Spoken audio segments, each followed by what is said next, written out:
Once upon a time, there in a land far, far away was a little boy.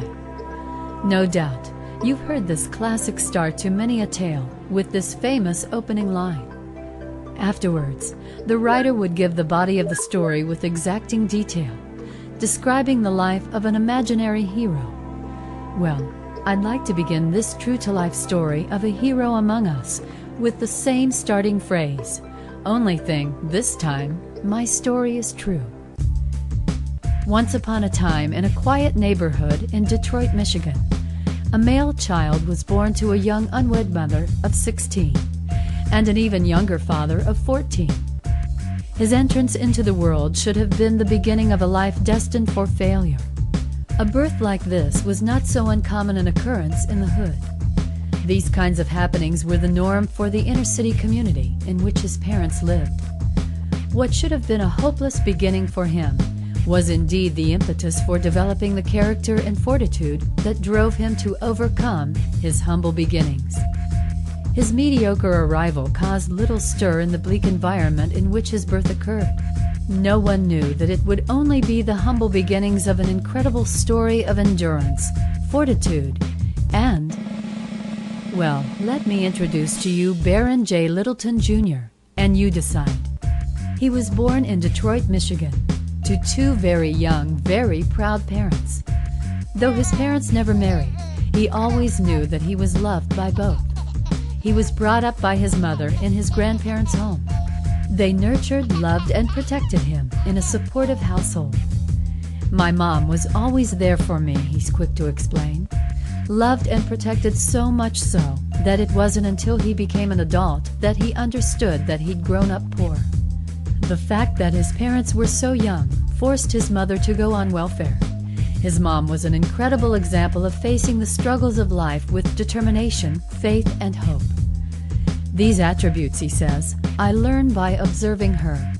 She held her head high and showed me it was only our present reality that we were living in, making sure that I understood that those circumstances did not dictate what our future could be, emphasizing that we are not to allow ourselves the excuse to use those unfortunate situations as a debilitating crutch.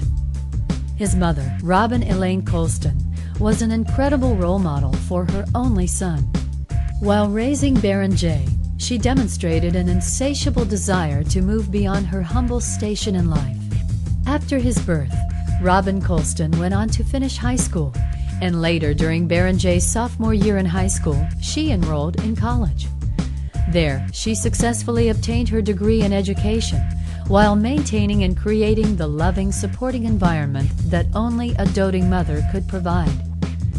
Baron J. Sr. also went on to pursue a life of academia and earned his Computer of Science degree from the University of Michigan. Baron J. Sr. always maintained a constant positive inspirational presence and influence in his son's life. Baron J.'s lessons of encouragement were not limited to his immediate family.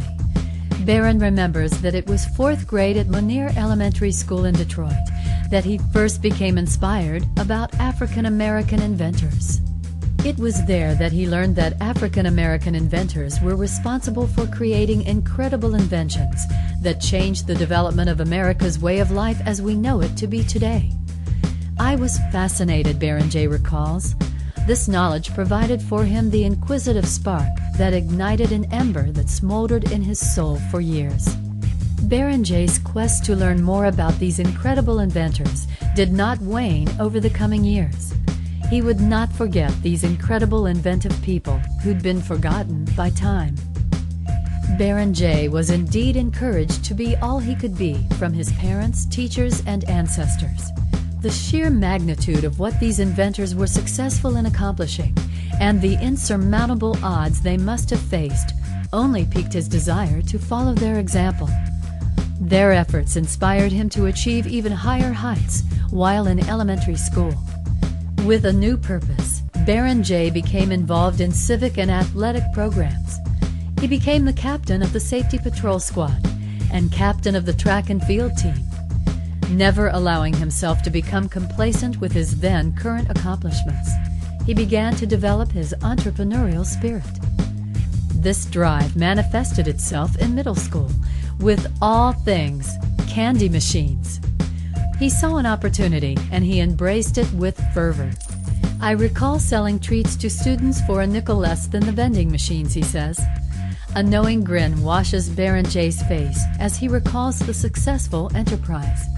I enlisted the help of several of my classmates to become my vendors. I later stationed vendors at 3 other candy machines located on campus. Who would have thought of having a thriving business with employees no less in a middle school? To this, Berenjay chuckles heartily. It is clear even at a young age that he demonstrated an incredible entrepreneurial acumen. He did not limit himself to trade endeavors. Berenjay had a love for film and television. At 14, the gift of an 8mm camera fostered his desire to create and produce his own celluloid chronicle of his life. Berenjay acknowledges, "If it were not for the encouragement and support that I was given at home, I don't think I would have accomplished the things that I have." Not only was he a good student who maintained a 3.3 grade point average, he also participated in high school sports and stage productions. I made it a point to capture some of my high school highlights with my camera in those environments too, Berenjay fondly remembers. He was on the basketball, football, volleyball, and track teams, and traveled nationwide competing in judo tournaments. He was also a member of the Student Council, Business Professionals of America, and DECA, to name just a few of his extracurricular activities, all while maintaining his exceptionally high GPA. In his sophomore year in high school, Beren landed the job of Bat Boy, not to be confused with Robin, Batman's sidekick, at Detroit's Tiger Stadium. He further broadened his horizon by also taking the job of caddying at Detroit's golf club. For 6 years, he worked both jobs, come rain or shine. Aware that money was tight at home, Berenjay decided that he was not going to let his desire to be a collegian financially burden his parents. Through his God-given talents and abilities, Berenjay knew that he would have to marshal his innate gifts to obtain a scholarship. "I was determined to get into college by hook or crook," he states. "Taking the lesson learned from my mother, I wasn't going to allow my present circumstances to determine my future."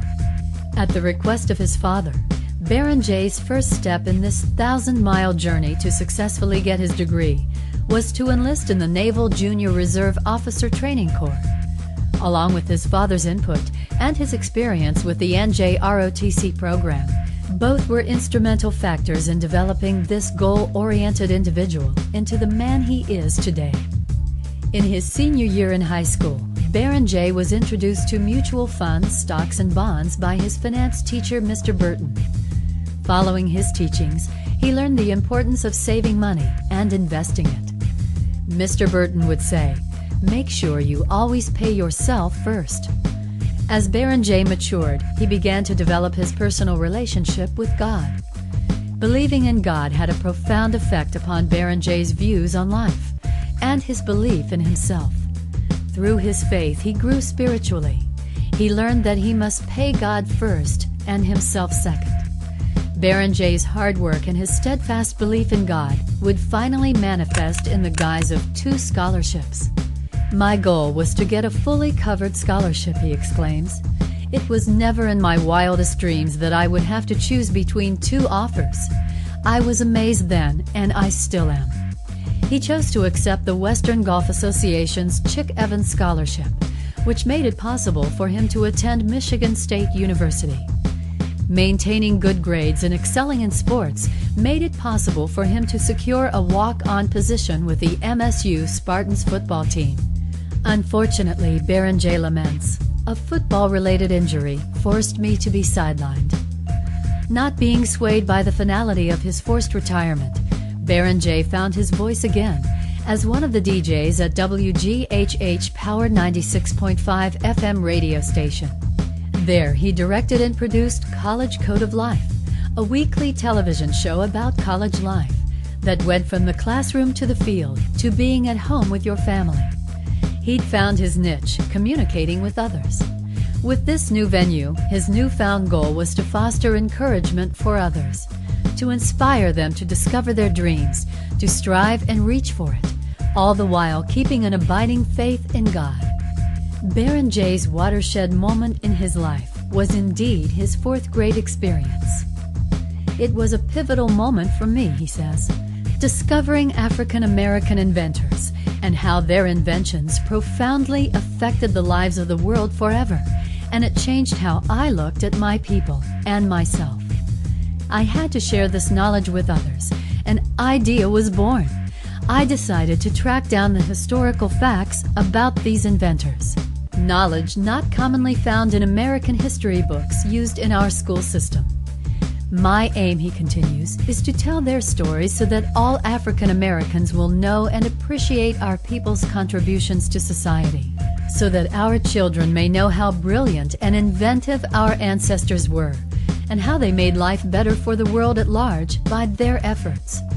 With these role models in mind, I wanted to inform and inspire younger generations that they too are gifted with enormous potential to be creators. Though not an inventor himself, Baron J has taken his fascination with these contemporaries to inspire our young of the possibility that something bigger is possible. Baron J has done this by compiling the first of 8 stages in his Your Little Black Book project. He has assembled 450 inventions and as much information that he could find regarding their inventors, to show children and adults that people of color, like them, have created some marvelous, incredible things. These accomplishments, he says, are a reason to be proud, to give them someone to look up to and hopefully be inspired by. Your Little Black Book, African American Inventions and Inventors, Volume 1, is packed full of interesting inventions and the African American men and women who invented them. A pocket companion that can be given as an educational tool for the young and the old. An invaluable aid to peoples of all backgrounds who are interested in the accomplishments of people of color. I guarantee once you pick up this book and canvass the pages, you will not be able to put it down, Baron J says. I firmly believe that we have a responsibility to share our knowledge with those in our families and the community in which we live. We are to lead and inspire by example, like that of my parents.